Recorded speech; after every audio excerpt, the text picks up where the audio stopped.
Hi, this podcast is brought to you by alphaniketan, the Investor Education Academy of Alphanity. Keynes, FM, and budget. The world remembers British economist John Maynard Keynes regularly in cycles.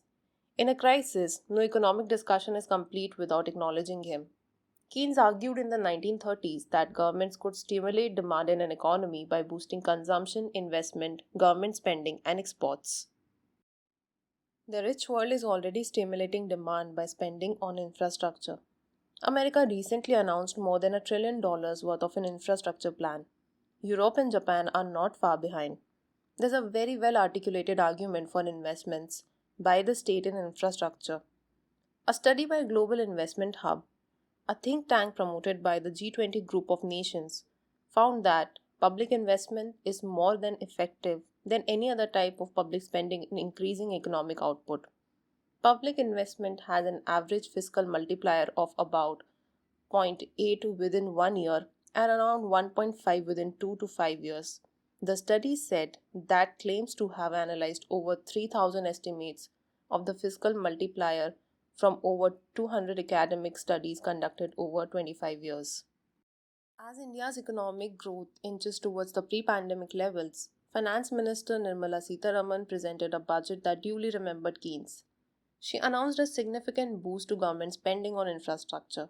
She said in a speech that the Rs 100 trillion PM Gati Shakti plan envisages investments in roads, railways, ports, airports, mass transport, waterways, and logistics. She argued that the public expenditure would eventually crowd in private investment.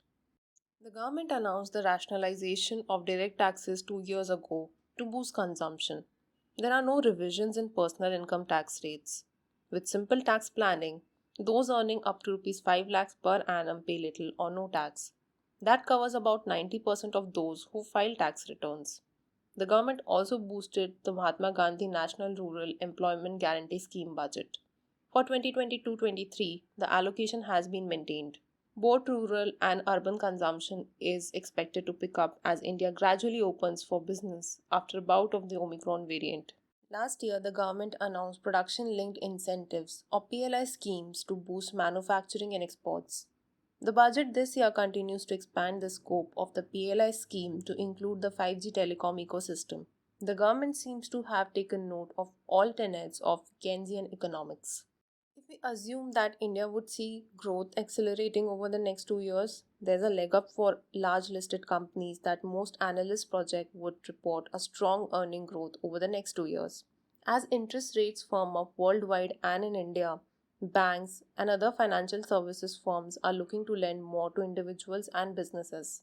The excitement in the credit market would encourage infrastructure companies to borrow more based on projects.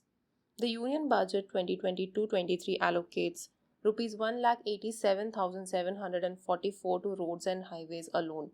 That is a quarter of the total capital expenditure proposed for the year. Companies riding on government contracts have already witnessed a jump in share prices.